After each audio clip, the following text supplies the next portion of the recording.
ஒருத்தவங்களுக்கு ஒரு டவுட்டு, அவன்கிட்ட கேட்டால் சொல்லுவான், அவனுக்கு தெரியும், இந்த மெத்தட் அவனுக்கு போடுவான் அப்படின்ற மாதிரி உங்களுக்கு ஒருத்தவங்க உங்கள்கிட்ட வந்து கேட்கும் பொழுதே உங்களுக்கு ஒரு கான்ஃபிடென்ஸ் வரும்.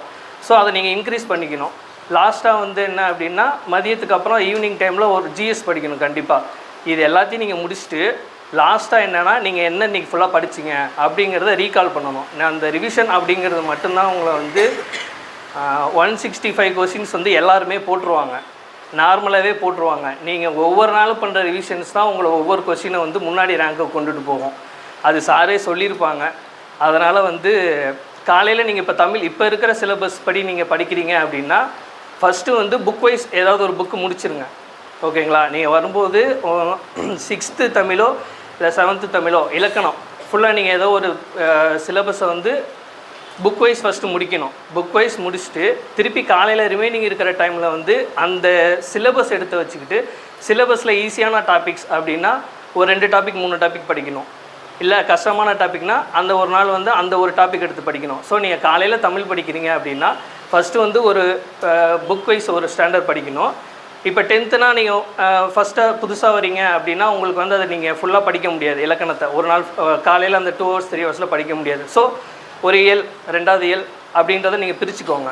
6th முடிச்சிடலாம். இப்போ காலையில் நீங்கள் 6th எடுக்கிறீங்க அப்படின்னா 6th ஸ்டாண்டர்ட் வைஸ் ஒன்று முடிச்சிருங்க. அடுத்து சிலபஸில் சின்னதாக இருந்துச்சு அப்படின்னா ஒரு 3 டாபிக் 4 டாபிக் எடுத்துக்கோங்க. பெருசாக இருக்கிற டாபிக் அப்படின்னா ஒரு டாபிக் 2 டாபிக் எடுத்துக்கோங்க. ஸோ நீங்கள் தமிழ் படிக்கிறீங்க, இப்போ இருக்கிற சிலபஸ்க்கு நீங்கள் ஈஸியாக நல்லா ஸ்கோர் பண்ணணும் அப்படின்னா ஒரு புக் வைஸ் ஒரு ஸ்டாண்டர்ட் நீங்கள் படிக்கணும். அடுத்து சிலபஸில் ஒரு 2 டாபிக் படிக்கணும். இது போக நீங்கள் ஏதாவது ஒரு அதிகாரம் திருக்குறள் படிக்கணும். இது கண்டிப்பாக மஸ்ட்டு. இப்படி நீங்கள் படிச்சிங்க அப்படின்னா உங்களுக்கு தமிழ் வந்து படித்த மாதிரி ஒரு ஃபீல் இருக்கும் நீங்கள் எக்ஸாமுக்கு போகும்பொழுது. நெக்ஸ்ட்டு பார்த்தீங்க அப்படின்னா அது மதியம் மேக்ஸ் இப்போ நீங்கள் ஒரு டாபிக் எடுத்துக்கிட்டீங்க அப்படின்னா அந்த டாப்பிக்கே அட்லீஸ்ட் ஒரு 1 வீக்காவது நீங்கள் ட்ரை பண்ணணும்.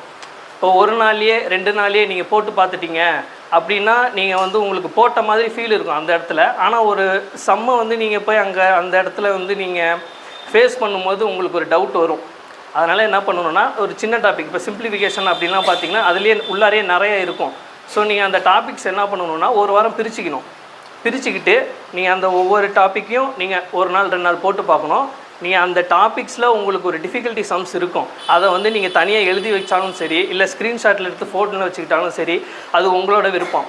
இன்னொரு முக்கியமான விஷயம் என்ன அப்படின்னா, பழைய இது இருக்குது இல்லைங்களா, பழைய கொஷின்ஸ் வந்து நீங்கள் படிச்சிங்கன்னா மட்டும்தான் புதுசாக படிக்கிறவங்களாக இருந்தாலும் சரி, ரொம்ப காலம் படிச்சுக்கிட்டு இருக்கிறவங்களாக இருந்தாலும் சரி, அவங்களுக்கு வந்து ஒரு கொஷின்ஸ் செட்டிங்கில் ஐடியா கிடைக்கும். நீங்கள் படிக்கும் பொழுதே ஒரு டிஎன்பிசியில் கொஷின்ஸ் எடுக்கிறவங்க என்ன மைண்ட் செட்டில் இருப்பாங்க அப்படிங்கிறத நீங்கள் ஓரளவுக்காவது நீங்கள் உங்கள் மைண்டுக்கு